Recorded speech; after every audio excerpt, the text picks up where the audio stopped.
আমার জীবনের প্রথম থেকে শুরু করতে চাই, যেখান থেকে মনে আছে। হ্যাঁ, যেখান থেকে মনে আছে। আমরা কুমিল্লাতে থাকতাম। আমার আব্বু সহ পুলিশের চাকরি, আমার আব্বু তো পুলিশের চাকরি করে। তো আমরা ভাই বোন 5 জন, সবার বড়ই আমি। তো আব্বা তো যেহেতু পুলিশের চাকরি করে, এক জায়গায় 3 বছরের জন্য পোস্টিং হন উনি। তো আমরা তখন কুমিল্লায় ছিলাম। তো কুমিল্লা থেকে কোরবানি ঈদ করার জন্য আমরা বাড়িতে যেতাম। তো বাড়িতে গেলে তখন আমাদের বাড়ি করা হয়েছিল। কুমিল্লা থেকে বাড়িতে যেতেন, মানে বাড়ি কোথায় ছিল? বাড়ি ছিল হলো গিয়ে নোয়াখালীতে। তো আমার দাদা ছিল নোয়াখালীতে। আমার দাদার আর কোনো ছেলে ছিল না, ছেলে মেয়েও ছিল না। আমার দাদি মারা গেছে আমার আব্বুকে 5 বছর বয়সে রেখে। তো আমার আব্বু একলাই ছিল। তো আমার দাদা বাড়িতে ছিল, বাড়িতে থেকে উনি একলাই রান্না বাড়া করে খাইতেন। তো আমরা গেছি ঈদ করতে গেছি, কোরবানির ঈদ। তো আমাদের তো প্রতি বছর কোরবানি দেওয়া হতো। তো আমি গেছি, আমরা সবাই ঈদ করতেই গেছি। পরে ঈদের পরের দিন চাঁদের আলো ছিল, তখন জ্যোৎস্নার আলো বাইরে। তো আমরা সবাই মিলে যেহেতু বলে আমাদের ফুফাতো ভাই ফুফাতো বোনরা সবাই মিলে আমরা লুকোচুরি খেলতেছিলাম। তখন ধরেন যে আমি ক্লাস 5-এ পড়তাম। তো 5-এ পড়া একটা মেয়ের বয়স কতটুকু থাকে একটা অনুমান করা, কতটুকু আমি বলতে পারতেছি না তখন আমার বয়স কত ছিল। তো ক্লাস 5-এ পড়তাম।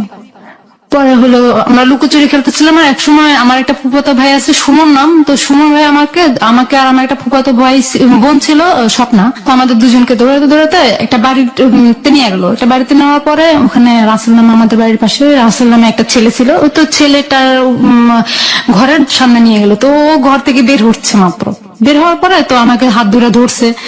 বলতেছে, আমি কি বললাম, ছাড়েন, আপনাকে আমি চিনি না, আপনাকে হাত ধরছেন কেন? বলে যে ধরছি, ছাড়বো না। ধরছি কি ছাড়ার জন্য? ভাত রানবেকে ছেড়ে দিলে। আমি ছেড়ে দিলে ভাত রানবেকে মানে কি? আপনার মা আছে, আপনার মায়ের রান্বে ভাত? বলে যে না, শুধু মা রান্ধে, বউ তো রান্ধে ভাত। আমি কি বলেন এগুলো? আমি এখন ছোট মানুষ, আপনার আমার সাথে কি বলতেছি? তুমি ছোট মানুষ কি ক্লাস 5-এ পড়ো? একটু ছোট আছো নাকি এখন? আমি কত বড় হয়েছি? পরে এগুলো নিয়ে একসময় তর্কাতর্কি, আমি ঝাঁকড়ায় ওনার হাত থেকে আমার হাতটা সরাই নেওয়ার পরে ওনার সাথে একরকম আমার সম্পর্ক হয়ে গেল। তো ক্লাস 5 থেকে সম্পর্ক শুরু করছি। এই যখন আমরা কুমিল্লায় চলে যেতাম তখন দেখা হতো না। তো আবার যখন বাড়িতে বেড়াতে যেতাম তখন দেখা হতো। এইভাবে গ্যাপ দিয়ে। ছেলেটার নাম কি ছিল? রাসেল। পরে ও এক সময় তার সাথে আমার সম্পর্ক অনেক ভালো হয়ে গেছে। ভালো হওয়ার পরে চিঠি দিয়ে আদান প্রদান করি। চিঠিটা আমি লিখি না, আমার বোন ওই স্বপ্নাই লেখে। তো ও চিঠি লেখে, রাসেল চিঠি ওর কাছে দেয়, ও উত্তর দিয়ে দেয়। আমি চিঠি আমার হাতে লেখা লিখি না। ওরা চিঠি লিখে, নাম হয়েছে আমার, চিঠি দিতেছে ওরা। পরে এরকম করতে করতে আমি এসএসসি পাস করি, ও ইন্টারে ভর্তি হয়। এই 5 বছর যাবত এই সম্পর্ক থাকে? হ্যাঁ, সম্পর্ক থাকে। তো আমি ওর যখন এসএসসি পরীক্ষা দিয়ে আমরা বাড়িতে চলে যাই। নোয়াখালীতে আমাদের বাড়ি করছে, খুলনা ছেড়ে আমাদের নোয়াখালীতে বাড়ি করছে। তো বাড়ি করার পরে ওখানে ওর সাথে আমার ভালো রিলেশন হয়। ও আমার একের পর এক বিয়ে আসে, যেহেতু আমার স্বাস্থ্য ভালো ছিল। তো আমার সাথে বিয়ের আছে, বিদেশ থেকে ছেলে আসে বিয়ের জন্য। তো আমার পুরোতো বোন এক পর্যায়ে রাসেলকে শুনে দেয়, স্বপ্ন আর কি, রাসেলকে শুনে দেয় যে দেখো কোন পারবে না, তো বিয়ে হয়ে যেতেছে, তো এখন ওকে কিভাবে কি করবা? বলেছে ঠিক আছে, ওর যেহেতু বিয়ে হয়ে যাচ্ছে তো কি করব, ওকে তো আমার ভাগায় নিয়ে আসতে হবে। তো আমি আবার ভাইগা চলে যাবো না বাড়ি থেকে। আমার প্ল্যান যে আমি ভাইগা যাবো না, প্রেম করছি, সমাজ জানাই বিয়ে হবে। আমি ভাইগা দিলে তো মানুষ আমার বংশের মুখে চুনকালি লাগবে। পরে আমি বললাম যে আমি ভাইগা যাবো না। ও কি করলো যে ওর নানির গয়না বিক্রি করলো। ওর নানিকে বললো যে আমার বোনকে দেখতে আসবে, ওর বোনের নাম রুমা, ওর ছোট যেটা ওটার নাম রুমা। তো রুমাকে দেখতে আসবে, আপনার গয়না দেন, হাতের চুড়ি, স্বর্ণের, তারপরে গলার চেন, কানের জিনিস, ওগুলো নানির কাছ থেকে খুলে নিয়ে ওগুলো বিক্রি করে ফেলে, কোর্টে যায়, ম্যাজিদি কোর্টে যায়। পরে ওখান থেকে ওই যে অ্যাভিটাভিট করে, আমাকে ছাড়াই সে অ্যাভিটাভিট করে। করার পরে ওর একটা বন্ধু দিয়ে পাঠায় দেয় যে স্বপ্নাদের বাড়ি। আপনাকে ছাড়া অ্যাভিটাভিট করে মানে? আপনি ছিলেন না ওখানে? না, আমি ছিলাম না। পরে স্বপ্নাদের বাড়িতে ওর বন্ধুটা আসে, ঠিকানা নিয়ে আসার পর আমাকে খবর দেয় স্বপ্না। যাওয়ার পরে আমি খবর দেওয়ার পরে আমি যাইলে আমার কিছু ছবি তুলে নেয় ক্যামেরা দিয়ে, আর আমার সিগনেচার নিয়ে নেয়। তো আমি সিগনেচার দিয়ে বাড়িতে আসার পরই ওর মা পুরা বাড়িতে ঝগড়া শুরু করে দিয়েছে। আমার ছেলেকে নিয়ে পুলিশের মেয়ে ভাইগা চলে গেছে। আমাদের একটা দাদি আছে, তো দাদিটা বলে মেয়ে যদি ভাইগা চলে দেয় মেয়ে বাড়িতে কি করে? তো ভাইগা চলে গেলে তো বাড়িতে থাকার কথা না। পরে সবাই বললো যে না, এটা ভুল কথা, মিথ্যা কথা। পরে যে একসময় বাঁচতে পুরো এলাকা ছড়াই গেলো পুলিশের অমুকের ছেলের সাথে, আমার শ্বশুরের নাম ছিল আসানুল্লাহ, তো আসানুল্লাহ ছেলের সাথে চলে গেছে। আচ্ছা, ভালো কথা। আমার আব্বা এসে, আব্বা শোনাতে গেলো গরম, আমার বংশের বড় মেয়ে, আমি বংশের বড় ছেলে, আমার বংশের বড় মেয়ে, এটাকে কিভাবে করে? আমার সাথে অনেক ঝগড়াঝাটি। মেয়ে যেহেতু সংসার থেকেই হয়ে গেছে, তো সেটা তো হবেই। আমার আম্মুকে বলতেছে, যেভাবে মেয়ে অন্যায় করলে মাকে দোষ দেয় আর কি বাপরা। তো আমার আম্মাকে অনেক গালাগালি করতেছে, আম্মা তার মানে অনেক অত্যাচার হচ্ছে আমার ঘরের ভিতরে। পরে আব্বা বললো কি যে ঠিক আছে আমি কাগজপত্র দেখবো, রাসেলকে খবর দাও। তো আমার সাথে আবার রাসেলের সাথে মোবাইল, তখন মোবাইলের চুক ছিল খুব কম, তো আমি নাম্বারটা আব্বারে দিলাম। তো আব্বারে দেওয়ার পরে আব্বা ফোন করলো, বললো যে কি ওকে আসতে বল, আমাকে দিয়ে কথা বলেছে। তো আমি বললাম যে আপনি আসেন, এসে আব্বা আপনার সাথে কথা বলবে। তো সবার রাত ছিল, তো ও আসছে, আসার পরে বিচার বসলো। এক পর্যায়ে আব্বা রাজি হয়ে গেল, ওকে আবার আব্বা খুব ভালোবাসতো, যেহেতু ও অনেক ভদ্র ছিল, মাদ্রাসা লাইনে পড়ছে। তো বিয়ে হয়ে গেছে। বিয়ে হয়ে যাওয়ার পরে ও আমার শাশুড়ি চায় না যে ওর সাথে আমার বিয়ে হোক। তো উনি আমাকে উঠে নেওয়ার সময় বলছে যে আমি এই মেয়েকে বিয়ে করে নিতেছি, ঠিক আছে, একে আমি সুস্থ মতো ভাত খেতে দেবো না। তারপরেও আমার আব্বা আমার মুখের দিকে তাকায় শুধু খালি, যে আব্বা আবার আমাকে অনেক আদর করতো, তো আমার মুখের দিকে তাকায় শুধু খালি এটা মেনে নিচ্ছে যে উনি এটা বলছে। পরে প্রায় 1 মাস এরকম সুন্দর চলে। বিয়ে পরে 2-3 পরে ও চলে যায়, চিটাগাং চাকরি করতো তখন। তো চলে যাওয়ার পরে প্রায় 1 মাস পরে আসে। বিয়ের 1 মাস পরে আসার ওর সাথে আমার সাথে হয় ভালোই। ও 1 মাস পরে আসায় ওর মার কি জানি কথা শুনে আমাকে অনেক অত্যাচার করলো, মার দৌড় করলো, আমি কিছু বললাম না। অ্যাকচুয়ালি আমি তখন আমি কারণ চোখের দিকে তাকায় কথা বলতে পারতাম না, কথা বলতে গেলে আমার কান্না চলে আসতো। 2 বছর ওর সাথে ভালোই সংসার চলে, আমার ভালো সংসার চলে। ও আমাকে নিয়ে লেখাপড়া কি বন্ধ হয়ে গেল? হ্যাঁ, লেখাপড়া আমার অলরেডি বন্ধ হয়ে গেল। আমার আব্বার ইচ্ছা ছিল আমাকে ডাক্তার বানানো, না আমার সেটা আর পূরণ হলো না। পরে ও আমাকে নিয়ে চিটাগাং চলে গেল। এক পর্যায়ে চিটাগাং ওখানে কনসেপ্ট করছি, ও আমাকে মারধর করে ওটা নষ্ট করে হয়েছে। 3 মাসের একটা বাচ্চা নষ্ট হয়ে গেছে। পরে আমাকে বাড়িতে নিয়ে আসছে। তারপরে আমি আবার কনসেপ্ট করছি, আমার একটা ছেলে হয়েছে। আমার ছেলে হওয়ার পরে ও বিয়ে করে ফেলছে, ঢাকা আইসা যে কোনাবাড়িতে এসে একটা মেয়ের সাথে গার্মেন্টস চাকরি করে বিয়ে করে ফেলছে। এটা কি আপনাকে না জানিয়ে এই কাজটা? না জানিয়ে এই কাজটা করছে। আপনার ছেলের বয়স কত তখন? তখন আমার ছেলের বয়স 11 মাস। আপনি জানলেন কিভাবে এটাকে বিয়ে করেছে? মেয়েটাকে বিয়ে করেছে জানছি হলো গিয়া, ও আসতো না বাড়িতে। আমার ছেলে হয়ে যাওয়ার পরে ও বাড়িতে আসতো না। একদিন ঝগড়া লেগে আমাকে বলছিল যে আমার এই ছেলেটা নাকি আমার জারুস সন্তান, এটা নাকি ওর জন্মের। আমি এটা ভেঙে পড়ছিলাম কথাটা বলার পরে। না ঠিক আছে, তোমাদের সন্তান না যেহেতু, সেটা তোমাদের কোনো অধিকার নাই। এটা আমার তো আমি খুলনা চলে গেছি। খুলনা চলে যায়, ছেলেটা হয়েছে। হওয়ার পরে ও খবর পাইছে, যেটা ঢাকা থেকে বাড়িতে আসছে। আসার পরে নোয়াখালীতে আসছে। আমি খুলনা থেকে আবার নোয়াখালীতে ব্যাক করে আমার ছেলেকে নিয়ে পরে ও বাড়িতে আসছে। আসার পরে ও ছেলেকে দেখতে আসছে। আমি বলছি যে না, ছেলের সাথে তোমার কি অধিকার, তুমি এতদিন ধরে বাড়িতে আসো না, আজকে 5-6 মাস হয়ে গেছে তুমি বাড়িতে আসো না, তোমাকে ডাক্তার দেখাতে বলছেন, তুমি তাও করলাম না, তুমি বললা যেটা নাকি তোমার জারুর সন্তান। ও বলতেছে যে না, তুমি এটা কি বলো, আমার সন্তান, দেখো তো চেহারাটা কার মিলে। আমি তো সেটা তো তোমার তখন উচিত ছিল না বলার, তুমি একবার চিন্তা করো না যে হওয়ার পরে চেহারাটা কার হবে। তখন নিজের ভুল নিজে বুঝতে পারে, বাড়িতে আসতেছে, তবু আমার মারধর করতেছে, অনেক মারছে, অনেক অত্যাচার করছে। পরে এরকম করে যখন ছেলের বয়স 5 মাস চলে, তখন সে ঢাকা চলে আসছে, আর বাড়িতে যায় না। বুঝতে পেরেছি, মানে অনেক গল্প আছে এর পেছনে। আপনি এক পর্যায়ে জানতে পারেন যে সে বিয়ে করেছে। সে নিজে থেকে এটা বলে না, সে নিজে থেকে এটা বলে না। একসময় আমি কি করি যে ছেলেটাকে আমার মানুষ করতে হবে, আমার ছেলেটাকে আমার মার কাছে দিয়ে আমি চিটাগাং চলে যাই। চিটাগাং কেন? চিটাগাং চলে চাকরি করার জন্য। আমি চাকরি করে আমার ছেলেটাকে মানুষ করবো। চিটাগাং কেউ ছিল আপনার চাকরি দেওয়ার মতো? চিটাগাং আমার কেউ ছিল না। আমি চিটাগাং চলে যাই। চিটাগাং চলে যাওয়ার পথে গাড়িতে একটা লোকের সাথে আমার দেখা হয়। ওই লোকটা ওর বোনের কাছে নিয়ে দিয়ে আসে। তোর বোন জামা ছিল আবার খারাপ, তোর বোন জামা আমার দিকে নজর দেয়। নজর দেওয়ার পরে একদিন রাতে আমার সাথে খুব দস্তাদস্তি করে। ওনাকে আমি আবার খালু ডাকতাম। আবার ওনার আমি বলছি যে খালু, এটা সম্ভব নয়। আমি তখন একটা ইয়ের ভিতরে ছিলাম যে আমি ছেলে দিয়ে আসছি, আমার ছেলে আমার কাছ থেকে না, আমার কাছে খুব কষ্ট লাগতেছে। তো যখন আমি চিটাগাং চলে যাই, তার 4 দিনের মাথায় ওরা এলাকায় বিচার বসায় আমার ছেলেটাকে ওদের কাছে নিয়ে যায়। যে বউ যেহেতু নাই, মেয়ে যে ওর মাই যেহেতু নাই, তাহলে আমাদের ছেলে আমাদের কাছে দিয়ে দেখ, আমাদের নাতি আমাদের কাছে দিয়ে দেখ। এক পর্যায়ে বিচার বসায় ও আমার ছেলেকে ওরা নিয়ে যায়। তো আমার মা আমাকে ফোন দেয়। আমি বলেছি ঠিক আছে, পালক দিয়ে দিলে তো অন্য কোথাও চলে যেত, আমি পাইতাম না। এখন যেহেতু আছে, ওদের ছেলে ওদের কাছে আছে, বড় হলে একদিন আমার কাছে আসবেই। পরে এটার পরে দিয়ে দিল। তো আমি বললাম, আমি রাসেলের কাছে ফোন করে বললাম যে কি দেখো, যে আমার ছেলেকে তো ওরা নিয়ে গেছে, তোমার মা নিয়ে গেছে, এখন আমার ছেলেকে আমি চাই। ঠিক আছে, তোমার ছেলেকে তুমি যদি পাইতে চাও, তাহলে তুমি আমার কাছে চলে আসতে হবে। তুমি কোথায়? আমি ঢাকা। ও আমাকে বললো আমি ঢাকা কোথায়? কোনাবাড়িতে। আচ্ছা ঠিক আছে, তো আমি আসতেছি। তো আমি ঢাকা চলে আসলাম। ও আমাকে রিসিভ করলো, চৌরাস্তা থেকে রিসিভ করে নিয়ে কোনাবাড়ি গেলাম। তো তো ওখানে গেলাম, আমারে বললো যে কি তুমি আমার কাছে থাকো, তো আমি তোমার ছেলে বাড়িতে যাবো, যাইয়া তোমার ছেলেকে তোমার কাছে আয়না দেবো। তো ওর কাছে 1.5 মাস থাকার পরও আয়না দেয় না ছেলেটাকে আমার কাছে। তো ও 1.5 মাসের ভিতরে ওই ওখানে যে বাসায় ছিলাম, ওই বাসার একটা মহিলা ছিল শাহিনুর নাম। তো ওই আপু আবার ওদের সাথে একসাথে চাকরি করতো। তো ও আমাকে আকার ইঙ্গিতে বলতো ওর সাথে সুমি নামের একটা মেয়ের সম্পর্ক আছে। তো আমি বললাম যে রাসেলের সাথে সুমি নামের একটা মেয়ের সম্পর্ক কই, আমাকে তো বলে নাই। আপনাকে এখানে আনার একটাই কারণ। আমি কি কারণ? ওই আপুটাই আমাকে বলতেছে কি কারণ, কয় যে এই কারণটা হলো যে রাসেল ভাই যে বিয়ে করছে সুমি বিশ্বাস করতেছে না, তো সুমি ওর কাছে বিয়ে বসবে, রাসেল ভাইয়ের কাছে বিয়ে বসবে, তার জন্য আপনাকে একে দেখানোর জন্য আনছে। আমি তাই কয় ও ওই মেয়েটাকে যখন সম্পর্ক গাঢ় হয়ে যেতেছে ওদের, তো আমাকে বাড়িতে পাঠিয়ে দিচ্ছে, তো তুমি বাড়িতে যাও, আমি আমার ফোন করে বলে দেবো তোমাকে ছেলে দিয়ে দেওয়ার জন্য। আমি বাড়িতে চলে আসলাম, দেখতেছি আমার ছেলেকে ওরা দিতেছে না। তো আমি কি বললাম, আবার ঢাকায় চলে আসলাম। ঢাকায় আমার গাজীপুরে আমার মেজো মামা থাকে, আমার বড় মামা থাকে, ওখানে থাকছি। ওখানে থেকে আমি ওই মেয়েটার কাছে, শাহিনুর নামের ওই মেয়েটার ফোন নম্বর নিয়ে আসছি। আমার আসার সময়, বাড়িতে যাওয়ার সময় আমি ফোন নম্বর নিয়ে আসছি। তো শাহিনুরের কাছে ফোন করে একদিন হঠাৎ প্রায় মাস 1.5 পরে ফোন দিয়ে জানতে পারে যে ওই রাসেল ওইখানে নাই। আর ওই গার্মেন্টসেও চাকরি করতেছে না, সুমিও নাই আর রাসেলও নাই, কেউ নাই। কোথায় গেছে? সুমি রাসেলকে নিয়ে ভাইয়া চলে গেছে।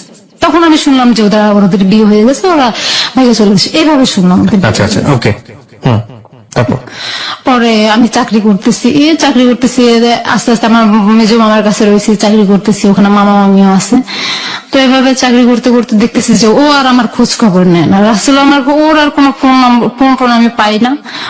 ওর ফোন নম্বর আমার জানা নাই, যেটা জানা ছিল সেটাও বন্ধ। 1 বছর যখন হয়ে গেছে আমার চাকরির বয়স, আমার সবকিছু ভালো চলতেছিল, আমি আনন্দ ফুর্তি চলতেছিলাম, চাকরি করতেছিলাম। আপনার ছেলে তখন আপনার হাজবেন্ডের কাছে? হাজবেন্ডের কাছে, হ্যাঁ। মানে আর আপনি তখন চাকরি করে নিজে নিজে একা থাকেন? হ্যাঁ, আপনার পরিবার থেকে কি আপনাকে মেনে নেওয়া হচ্ছে না? আপনাকে না, আমার পরিবার থেকে আমাকে মেনে নেওয়া হচ্ছে। আমার মা বলছে যে ঠিক, আমার মার বিরুদ্ধে যে আমি চাকরি করতেছি, আম্মা বলতেছে তুমি বাড়িতে থাকো। আমি কেন, আমি বাড়িতে থাকবো না, আমি বাড়িতে থাকলে আমি নিজেকে কন্ট্রোল করতে পারবো না। বাবা কি বলতো এই সময়? আব্বা তো ওই যে আমার বিয়ের পর এখানে একটা কথা ছেড়ে গেছে, আমি আমার বিয়ের পরে আমার আব্বা বিয়ে করে ফেলছে, আরেকটা বিয়ে করেছে? বিয়ে করে ফেলেছে। আপনার মার সঙ্গে সম্পর্ক ছিল না? না, চাঁদপুরের একটা মেয়েকে বিয়ে করে ফেলছে। চাঁদপুরের একটা মেয়েকে বিয়ে করে উনি চাঁদপুরে সেটেল হয়ে গেছে, চাকরি করে।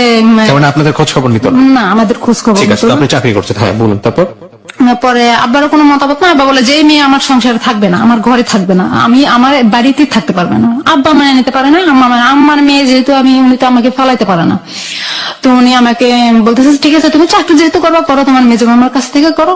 পরে আমি চাকরি করতেছি 1 বছরের মাথায়। 1 বছরের মাথায় একদিন আমি 7টা বাজে অফিস থেকে আসছি। আমার কাছে খারাপ লাগতেছে, সারাদিন ডিউটি করার পর আমার কাছে খারাপ লাগতেছে। আমি শুয়ে রয়েছি, শুয়ে টিভি দেখতেছিলাম। তখন হঠাৎ করে রং নাম্বার একটা ফোন আসে আমার কাছে। রং নাম্বার, বাঙালি একটা নাম্বার থেকে আমার ফোন আসার পর আমি বলতেছি কে, যে বলে আমি কি, আপনি কে, আমার কাছে ফোন দিয়েছেন, আপনি কে? বলেছে যে আপনি কি আমাকে চিনতেছেন না? আমি কি চিনতেছি না, বিদায় আপনাকে আমি পরিচয় জিজ্ঞাসা করতেছি, আপনি কে? বলে যে আমি তো আরিফ।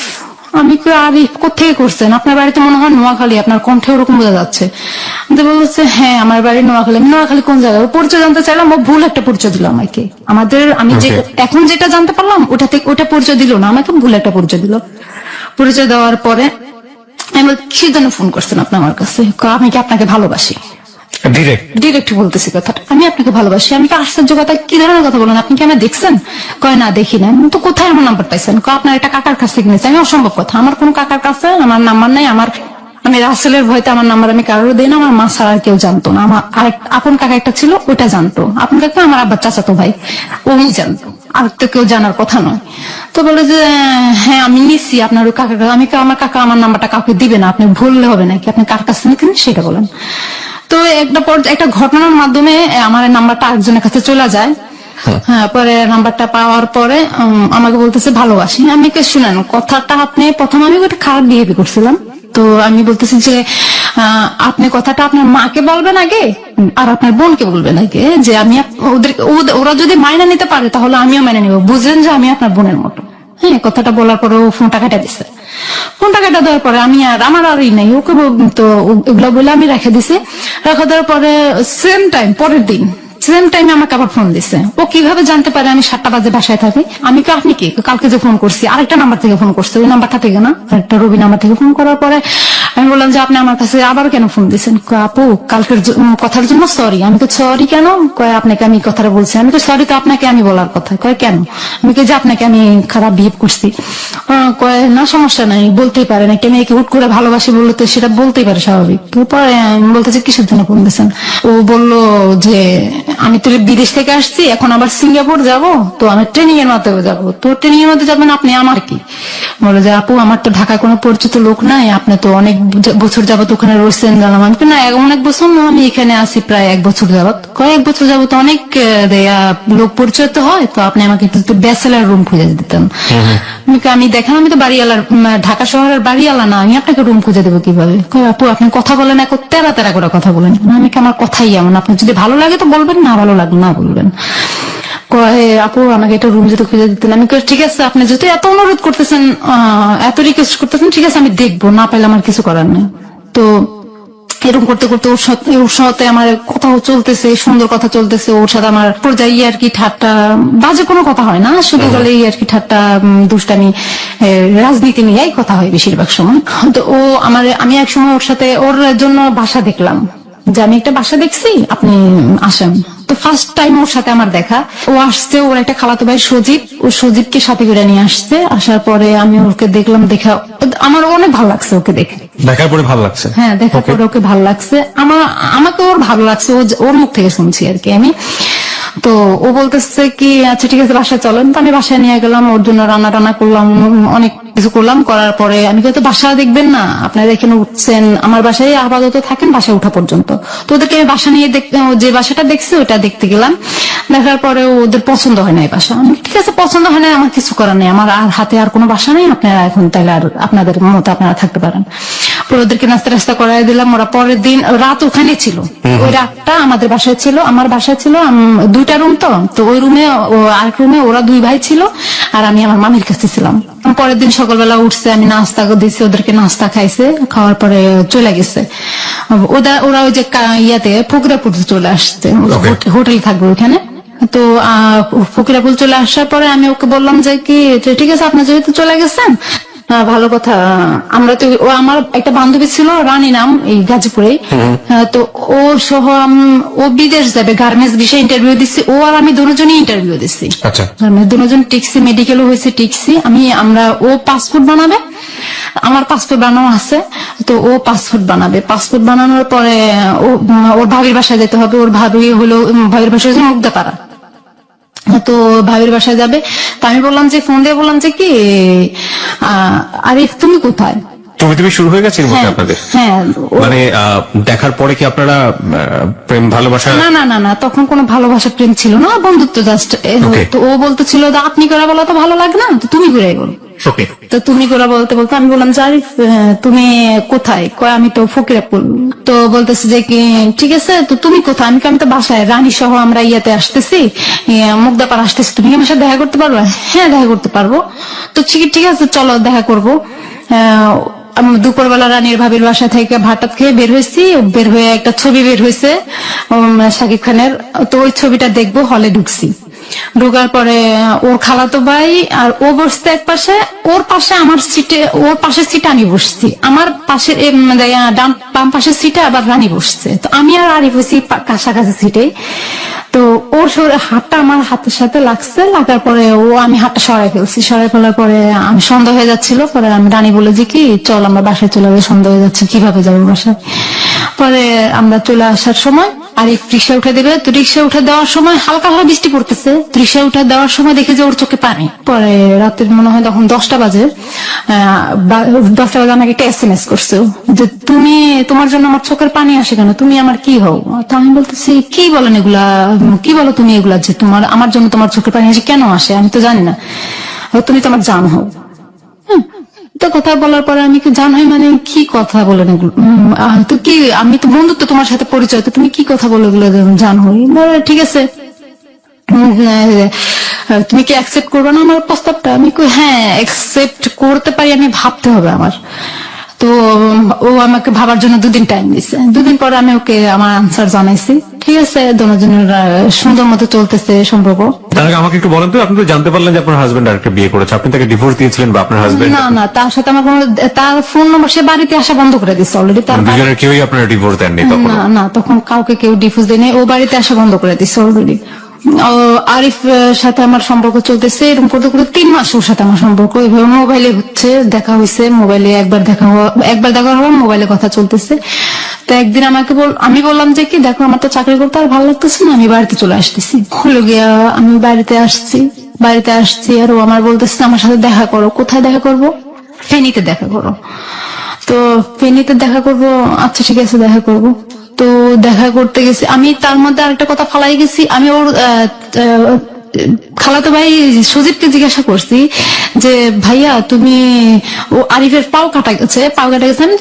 ও আমার সুজিত আমার বলতেছে আপু আরিফ ভাইয়ের পাও কাটা গেছে।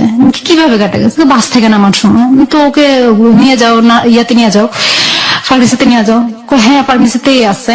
তো আমি ওকে সেবা করার তো ঢাকা শহরে কেউ নাই, তো তাহলে কি করবা? বিয়ে করাই দাও তোমার ভাইকে একটা। আমার ভাইকে বিয়ে করাবো না করবো সেটা আপনাকে জিজ্ঞাসা করবো না, কাউকে জিজ্ঞাসা করবো না। ঠিক আছে সমস্যা নাই, ওকে তোমার ভাই তোমাদের ইচ্ছা। পরে আমি বললাম আমার সাথে এইভাবে কথা হতেছে, আমি বাড়িতে চলে আসলাম। তো বললাম না বাড়িতে চলে আসলাম। তারপরে বাড়িতে চলে আসার পরে আমাকে ফেনী দেখা করতে বললো। তো ওর একটা চাচাতো ভাই হারুন নাম, এলাকার ভিতরে ওর চাচাতো ভাই হারুন নাম। তো ওই হারুন সহ ও গেছে ফেনীতে। তো আমিও গেছি, যাওয়ার পরে কথা বলতেছি, একটা রেস্টুরেন্টে ঢুকে কথা বলতেছি। তো কথা বলার পরে পাশে একটা কাজী অফিস লেখা একটা ইয়া টানানো থাকে না, ওগুলা টানানো আছে। তো আমি কাজী অফিস দেখে বলতেছি যে ওই যে দেখো কাজী অফিসের ইয়া লাগানো আছে। তো হারুন ভাই বলতেছি যে কি, যে কাজী অফিস কি লাগবে নাকি? আমি হ্যাঁ সেটা আপনার ভাইকে জিজ্ঞাসা করেন। এখন আরিফ বলতেছে কি হ্যাঁ লাগবে, সময় হলে তো অবশ্যই লাগবে। ঠিক আছে তাহলে চলো এখনই কাজী অফিসে চলো। আমি দুষ্টামি করতেছি, ও ভাবছে যে আমি সিরিয়াসলি বলতেছি। তো বলতেছে তুমি কি সিরিয়াস বলতেছো? ওর চোখ মুখের দিকে তাকাই আমি বলতেছি তুমি কি সিরিয়াস বলতেছো? সজীব কি এটা জানতো, আপনার আগের সম্পর্কে জানতো? হ্যাঁ আরিফ জানতো আমার সম্পর্কে, কারণ আমার ছেলের ছবি আমার ঘরের জানালায় টানানো ছিল। আচ্ছা, মানে আপনার একটা ছেলে আছে, আপনার বিয়ে হয়েছে, ডিভোর্স হয়নি, এগুলো সব জানতো? সব জানতো। ও রানীর কাছ থেকে সব শোনা ফেলছে। আচ্ছা, রানী ওকে বলে দিচ্ছে আমার যে বিয়ে হয়েছে। তো ও আমাকে একদিন জিজ্ঞাসা করছে, হঠাৎ করে জিজ্ঞাসা করছে তোমার কি বিয়ে হয়েছে? আমি কি হ্যাঁ হয়েছে। এটা তুমি কার কাছ থেকে শুনছো? আমার রানী বলছে। ভালো কথা, জানলে তো ভালো কথা।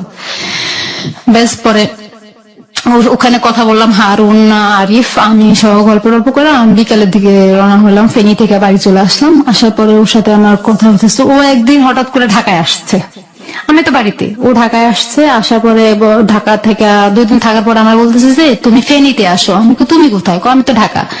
আমি তুমি ঢাকা, আমি ফেনী যাই কি করবো? তুমি আসোই না, তোমার যেটা বলছো সেটা করো। আমি তো ঢাকা যাবো, ফেনীতে যাবো, তুমি ঢাকা থেকে কখন আসতেছো? আমি গাড়িতে উঠছি, তুমি আসো। তো আসার সময় তোমার কিছু কাপড় চোপড় নিয়ে আসবা। তো আমার মাথায় এটা ধরছে কি ব্যাপার, আমি কাপড় চোপড় নিয়ে ওখানে কি করতে যাবো? তো বল যে কাপড় চোপড় নিয়ে আসো, তোমাকে এত কথা জিজ্ঞাসা করতেছি না, তুমি কাপড় চোপড় নিয়ে আসো, আমার কাজ আছে। ঠিক আছে আমি 2টা কাপড়, হ্যাঁ 2টা কাপড় চোপড় নিয়ে আমি যাইলাম একটা শপিং ব্যাগে করে 2টা কাপড় চোপড় নিচ্ছি, আর কিছু মেয়েদের যা কসমেটিক লাগে নিচ্ছি, নিয়ে আমি ফেনীতে গেছি। তো আমি ফেনীতে প্রায় আধা ঘন্টার মতো ওয়েট করার পরে ও আসছে। আসার পরে আমি তুমি কোথেকে আসছো? তো আমি কি মাত্র ঢাকা গাড়ি থেকে নামলাম। ঠিক আছে কোথায় যাবে এখন? তুমি আমার কাপড় চোপড় নিয়ে আসতে বলছো, তুমি যাবে কোথায়? বলে চলো আমরা চিটাগাং যাবো। চিটাগাং কি করতে যাবো? ওখানে তোমার কে হয়? আমার তো কেউ থাকে না এখানে। চলো না যাবো, আমার বন্ধুর বাসা আছে। ঠিক আছে চলো। তো আমার ওর প্রতি খুব বিশ্বাস ছিল, আমি ওর কথা অনুযায়ী চলে গেছি। আমি এই কথাটা চিন্তা করতে পারি নাই যে ও আমাকে ওখানে নিয়ে কি করবে। প্রিয় শ্রোতা, আমরা 4 মিনিটের ছোট্ট একটা বিরতি নিতে চাই। হ্যাঁ পারভিন বলুন, তারপর চিটাগাং গেলেন আপনি? হ্যাঁ ওর সাথে চিটাগাং গেলাম। তো আমাকে কোন একটা জায়গায় নিয়ে গেছে, এখনো পর্যন্ত আমি মনে করতে পারতেছি না সে জায়গাটার নাম, এখনো পর্যন্ত আমার মনে নাই। তো আমি ওই জায়গাটা গেছি। পরে ওর একটা শওকত নামে একটা বন্ধু আছে, তো ওখানে থাকে। ওখানে ওর শওকতকে ফোন করে নিল যে আমি, আরিফ বললো যে আমি তো আসছি, তুই কোথায়? আমি আসছি। তো শওকত মনে হয় জিজ্ঞাসা করছে যে তোর সাথে আর কি আছে? বলছি তোর ভাবি আছে। তো ঠিক আছে জগৎ আবার আসছে, তাড়াতাড়ি করে চিএনজি নিয়ে আসছে। আসার পরে ও আমাদেরকে একটা হোস্টেলে নিচ্ছে। তো আমি আরেকটা জিজ্ঞাসা করলাম যে কোথায় আসছি আমরা? তুমি চিনবা না তো এটা? আমি কিন্তু চিনবো না, তুমি আমাকে এখানে আনছো কেন? কয় দেখো আমরা একটা রুম নেবো। আমি কি একটা রুম নেবো মানে? আমি তো ভাবছি তুমি দুইটা রুম নেবে, এখন একটা রুম নেবে এই কথা বলতেছে। মানে কিসের জন্য আমরা একটা রুম নেবো? তুমি দেখো এত কথা কেন বলো, এত কথা বললে মানুষ সন্দেহ করবে। আমি কই না, তোমার তো মনের ভিতরে ভাবনা আছে, তুমি কি করতেছো এগুলা? তুমি এত কথা বলো কেন? তো আমি শেষ পর্যন্ত দেখার জন্য আমি চুপ করে রইলাম। তারপরে একটা রুম নিল, একটা রুমে দুটো চৌকি, তো ওটাতে ঢুকলাম। ঢুকার পরে শওকত ঢুকলো, পরে শওকত বললো যে কি নাস্তা আন। তো শওকত আমাকে দেখে বললো যে কি এটা তো ভাবি না। তো আরিফ ওকে একটু হালকা একটু ইশারা দিয়ে দিল, তো এটা তো ভাবি না। এই কথা বলার পর ইশারা দিয়েছে, কয় হো হ্যাঁ হ্যাঁ ভাবি কেমন আছেন। তা আমার মনে হতে ডাউট গেছে কি ব্যাপার, এটা তো ভাবি না বললো, কি ব্যাপার তো আমি বুঝলাম না। শরৎ ভাই ব্যাপার কি বুঝলাম না, প্রথম বললেন ভাবি না, আবার বললেন ও ভাবি কেমন আছেন, কি আমি তো এটার মানে বুঝলাম না। কয় না এমনি দুষ্টামি করছি। ও আচ্ছা। আর এই বলো তো ঠিক আছে শওকত নাস্তা নিয়ে আয়। তো শওকতকে নাস্তা আনতে পাঠাইলো, শওকত নাস্তা আনলো, আয়না দিয়া ও শওকত চলে গেছে। যখন হোস্টেলে ঢুকলাম আমরা তখন প্রায় রাত 8টা বাজে। তো শওকত চলে গেছে, বললো যে কি সকালে ফোন করে নিস, ঠিক আছে। তো শওকত চলে যাওয়ার পরে আমরা দুজন নাস্তা করলাম। না আমার পুরো শরীরটাই কাঁপতেছে। আমি কখনো, এটা ফার্স্ট অভিজ্ঞতা আমার কোন ছেলের সাথে অবিবাহিত ভাবে একটা রুমের ভিতরে থাকা, আমার এটা ফার্স্ট আমার জীবনে। আমার মনে হচ্ছে আমি চিল্লে চিল্লে কান্দি। পরে ও আমাকে দেখে ভয় কাজ করতেছে আমার ভিতরে। ও আমাকে দেখে বুঝতে পারছে যে তুমি কি, আমার জিজ্ঞাসা করতেছে তুমি কি ভয় পাইছো, তুমি কিভাবে বুঝলে? তোমার চোখ মুখ এরকম শুকিয়ে গেছে, তোমার ঘামাইতেছে কেন, তুমি এরকম ঘামছো কেন? শীতের দিন ছিল তখন। পরে আমি বলতেছি কি দেখো তুমি এটা কেন করলো, আমি তো বুঝলাম, ভাবছিলাম যে তুমি কোন বন্ধুর বাসায় নিবা আর তোমার দুটা রুম নিবা, সেটা ভাবছিলাম। যদি হোস্টেলে আসো তাহলে দুটা রুম বা কোন বন্ধুর বাসায়। দেখো আমার এখানে বন্ধু আছে ঠিক আছে, কিন্তু বন্ধুরা তো কোনো বাসা নিয়ে থাকে, যে এখানে ব্যাচেলার থাকে। তোমাকে নিয়ে আমি কি একটা ব্যাচেলার রুমে এতগুলা ছেলের ভিতরে কিভাবে উঠবো? তো তুমি একটা রুম নিলে না কেন? দুইটা রুম নিলে তুমি কি একলা একটা ঘর থাকতে পারতা? তোমার ভয় করতো না? আমি সেটাও তো থাকতে পারতাম না। তাহলে দুইটা খাট যেহেতু আছে তাহলে তুমি তোমার কাটে থাকবো, আমি আমার কাটে থাকবো, ঠিক আছে। তো আমি বলছিলাম তুমি বাতি নিবে শুয়ে বলো, ঠিক আছে। বাতি নিবে শুয়ে পড়ার পরে বাতি নিবার এক পর্যায়ে দেখি যে আমার খাটে আমার হালকা চোখটা লেগে আসছে। ঘুমের যেহেতু জার্নি করছি আমার ঘুম অনেক চোখে। তা ও আমার শরীরে হাত দেওয়ার সাথে সাথে আমি এখনো আমার শরীরে কেউ হাত দিলে আমার ঘুম গেলে যত ঘুমে যায় আমার শরীরে কেউ হাত দিলে আমি জেগে যাই। পরে আমার শরীরে হাত দেওয়ার সাথে সাথে আমি লাফ দিয়ে উঠে বসে গেছি। কি ব্যাপার তুমি এখানে কেন? তুমি তোমার খাটে দাও।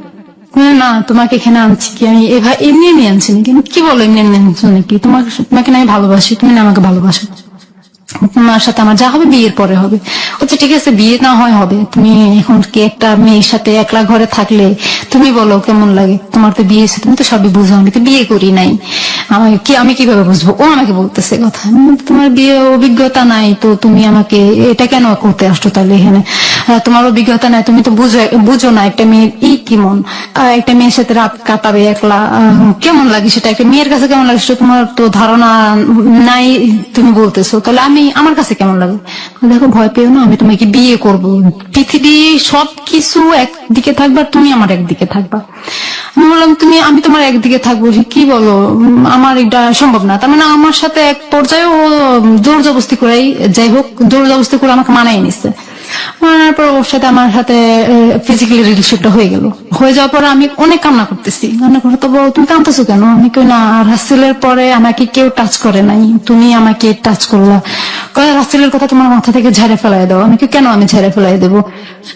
রাসেল তো আমার স্বামী ছিল, এখনো আছে, ওর সাথে তো আমার ডিভোর্স হয় নাই, তাহলে তুমি এখনো আমাকে কেন এগুলা করলো? আমার তো পাপ হবে। পাপের কথা চিন্তা করলে দুনিয়াটা আরো আগে ভালো হয়ে যেত। এগুলো বুঝাইতেছে আমার। তো আমি বললাম যে কি দেখো তুমি এমন করছো আমার সাথে, করছো আর করো না, আর করার চেষ্টা করো না। তোমার একবার করার যে কথা 10 বার করার সে কথা, সে বলতেছে আমাকে কথাটা। আমি বললাম যে তুমি কি বলো একবার করার যে কথা 10 বার করার সে কথা, তুমি কি বলো এগুলা? তোমার পায়ে ধরে তুমি আমার সাথে এগুলো করো না। ওর সাথে অনেক কাকুতি মিনতি করলাম, ও কোনো কিছুই শুনলো না। তো পরে ওর সাথে এক পর্যায়ে আরো কয়েকবার হয়ে গেল, প্রায় এরকম একটা রাতের ভিতরে 8 বার না 9 বার ও আমার সাথে ফিজিক্যালি রিলেশন করে ফেলেছে। আমার অবস্থা খুব খারাপ, আমার শারীরিক অবস্থা খুব খারাপ। পরে ডাক্তারের কাছে গেছে, ও আমাকে রুমে রেখা ও ডাক্তারের কাছে গেছে, ডাক্তারের কাছ থেকে যে ওষুধ আনছে আমি খাইলাম। খাওয়ার পরে আমি সহ সকালবেলা বের হয়ে গেছি, সিরিজ গেছি, ঘুরছি ফিরছি, ঘুরে ফিরে পরে বাসায় আসছি। বাসায় আসার পরে ও আবার আমাকে বলতেছে চলো আমরা আবার কি করি। তো ও আবার আমার সাথে ফিজিক্যালি রিলেশন করতে চলো। তো হইলো দুজনের ভিতরে, তার মানে এখন ওর মর্জি মতো হইতেছে সবকিছু, আমার মর্জি মতো হচ্ছে না। তো ওর মর্জি মতো হচ্ছে, আমি ঠিক আছে এখন আর ওর সাথে আর আপোষ করতেছি না, সব আপোষই হয়ে যেতেছে। 4 দিন থাকার পরে আমি ওকে বিয়ে বলতেছিলাম, তো 4 দিন তো হয়ে গেল, বিয়ে তো করলো না আমাকে। বিয়ে করবো ঠিক আছে, তুমি একটু অপেক্ষা করো, আমরা যাওয়ার দিন না হয় বিয়ে করে নেবো। তারপর তারপরে ও বললো যে যাওয়ার সময় বিয়ে করে নেবো। ঠিক আছে, তুমি যাওয়ার সময় কি করো সেটা আমি দেখবো। ঠিক আছে, পরে 4 দিন পরে সকালবেলা বের হয়ে নাস্তা টাস্তা করলাম হোটেলে। তো শওকতের সাথে আবার দেখা হলো, শওকতকে ফোন দিয়ে ডেকে আনলো। দেখা হওয়ার পরে তো শওকত বলেছে ঠিক আছে ভাবি যান, বাড়িতে যান, দেখা হবে। আমি কই বাড়িতে? ভাবি তো আপনার এখনো হই নাই। আমি কই কি বলেন ভাবি হন নাই? ভাবি না হয়েই তো এখানে আসছেন। আমি কই দেখেন আমি আপনার কাছে কি স্মরণ করবো, আমার তো মাথা নষ্ট হয়ে যেতেছে, আপনারা কি করলেন এটা? ওই শওকতের সামনে সরাসরি বলতেছি কথাটা। তো শওকত বলে যে ভাবি চিন্তার কিছু নাই, আমি আছি তো, আপনার কোনো চিন্তা করেন না। আরিফ ভাই অমন ধরনের মানুষ না যে আপনার সাথে 2 নম্বরই করবে। আমি শুনেন, একটা মেয়ের যা কিছু ছিল সেটাও আমি ওর সাথে দিয়ে দিছি, আর আমার কিছুই নাই। এখন শুধু আমার মরা ছাড়া আর কোনো উপায় নাই। কেন মরবেন? আরিফ তো আপনার পাশে আছে। আমি আরিফকে বললাম যে ঠিক আছে, তুমি তো তোমার বাড়ির স্থায়ী ঠিকানা আমাকে দেও নাই। তখনই বললো যে কি আমার বাড়ির স্থায়ী ঠিকানা আমি তোমাকে যেটা দিয়েছি সেটাই। আমি কই না, তোমার বাড়ির স্থায়ী ঠিকানা আমার মনে হয় এটা না। কই তোমার তো অনেক কিছু মনে হবে, এখন তুমি এটা মনে করার দরকার না, চলো আমরা বাড়িতে যাই। তো গাড়িতে উঠে গেল। গাড়িতে যখন টিকিট কেটে উঠলো তখন আমার মাথায় ঢুকলো, তো বলছে যে বের হওয়ার সময় বিয়ে করে নেবে। তো কই, এখন তো গাড়িতে উঠে যাচ্ছে। আমি আরেকটু বললাম তুমি গাড়িতে উঠে যাচ্ছ কেন? তুমি আমার সাথে চলো, কাজে করে চলো। ঠিক আছে, আমরা নোয়াখালীতে যাই, তারপরে বিয়ে করবো। তো চিটাগাং থেকে নোয়াখালীতে আসলাম। নোয়াখালীতে আসার পরে তো আমাকে একটা সিএনজিতে উঠে দিল। সিএনজি পুরা ভাড়াই ওই দিল।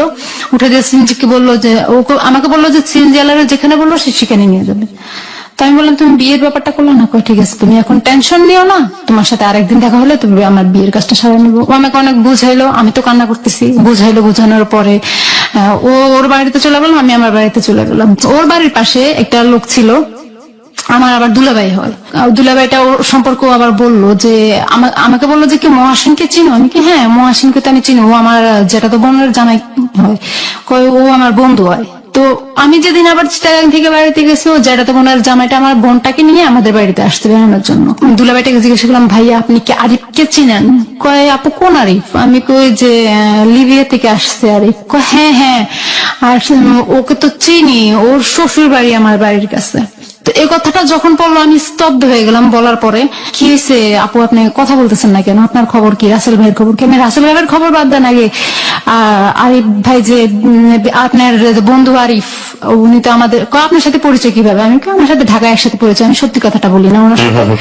তো কয় আমি আচ্ছা ঠিক আছে, ওনার যে শ্বশুর বাড়ি আপনার বাড়ির কাছে, ওনার কি ছেলে মেয়ে আছে? হ্যাঁ একটা মেয়ে আছে। আমি কো আচ্ছা।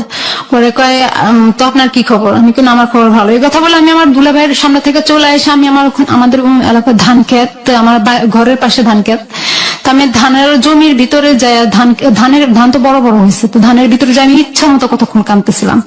কারণ আমি ওর কাছে একটা ফোন দিয়ে ওকে অনেক গালাগালি করছি। ওকে অনেক তুই আমার সাথে এরকম করলি কেন আমার সাথে এরকম বেমানিটা করলি?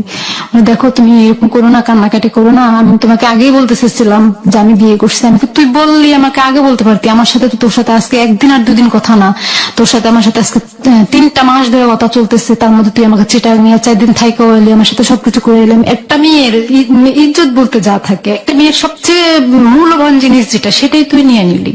তুই কি করলি এটা?